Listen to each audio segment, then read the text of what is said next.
In just the last 48 hours, a long, simmering regional tension has absolutely exploded into open conflict. This has pulled in global powers and, it's placed the entire Middle East on the very brink of a much, much wider war. Let's break down exactly how we got here. So, how did everything escalate so quickly?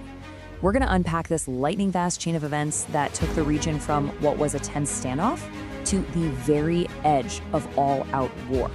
It all kicked off with a coordinated U.S.-Israeli strike on targets inside Iran, what they called a preventative strike.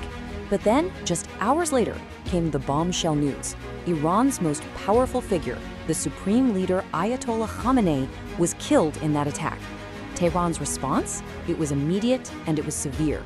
They launched Operation True Promise 4, a massive barrage of missiles aimed at both Israel and American military bases all across the Gulf. And this is where things get really interesting, because an information war erupted almost instantly. Iran's Revolutionary Guards made a huge claim, a direct ballistic missile attack on the USS Abraham Lincoln. That's a powerful symbol of American military might. But the US military quickly came out with a firm denial, saying the carrier was not hit. This clash of narratives, it's a crucial part of modern conflict, and it really just underscores how high the stakes have become. Inside Iran, as you can imagine, the reaction from the leadership was pure fury. The Speaker of the Parliament, Mohammad Bagher Ghalibaf, delivered this incredibly direct threat. He vowed that revenge wasn't just a possibility, it was an absolute certainty. Meanwhile, over at the White House, President Trump's message was just as stark. He framed this whole thing not as a minor skirmish, but as a major military campaign. And he openly acknowledged that they expect American casualties, justifying the action as a necessary move with, significant global implications. Okay, so let's zoom out a bit and look at the global stage. These strikes immediately fractured the international community, creating some very clear diplomatic fault lines and really forcing nations to pick a side in this whole thing. And you can really see that divide right here. On one side, you've got China and Russia, who immediately condemned the initial US-Israeli strike, calling it a violation of sovereignty. But on the other side, you have key European powers, the UK, France, and Germany, along with Gulf states led by Saudi Arabia, and they focused their condemnation on Iran's widespread retaliatory attacks. China's top diplomat, Wang Yi, put his country's position very clearly. He argued that this isn't just about Iran, it's about the very foundation of the international order.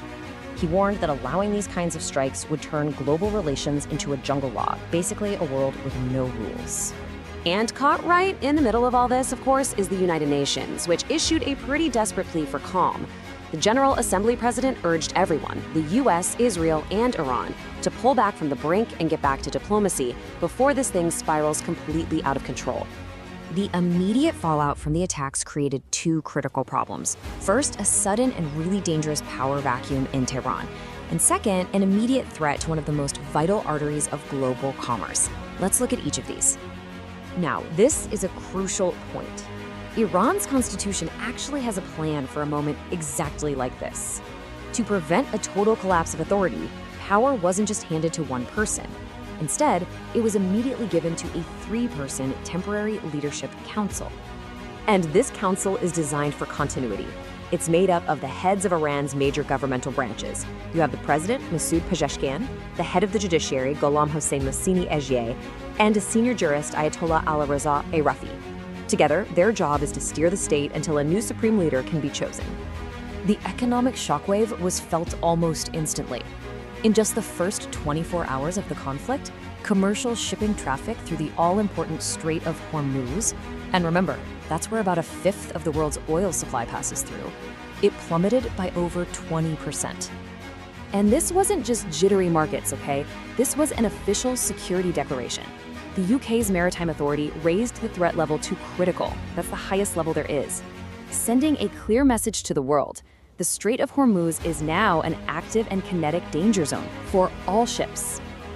It's also fascinating to see how America's key allies responded so differently. The United Arab Emirates, probably trying to avoid being pulled into a direct fight, immediately moved to de-risk by closing its embassy in Tehran. The United Kingdom, on the other hand, just doubled down on its alliance with the US, beefing up its military presence and giving the US permission to launch operations from its bases. So, all of this brings us to the most critical question on everyone's mind.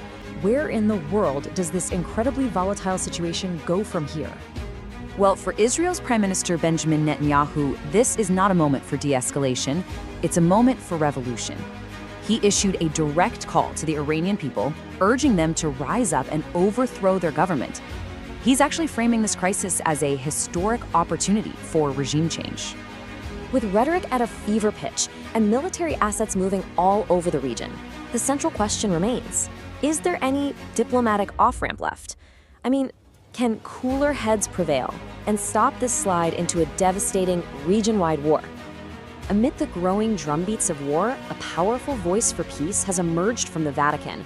Pope Leo XIV made an urgent plea, reminding all sides that true stability isn't built with threats and destruction, but only through sincere and responsible dialogue. And that's our deep dive into the anatomy of this rapidly escalating crisis. To stay informed as this story continues to develop, make sure you subscribe to our Global Conflict Brief channel for the latest updates and analysis.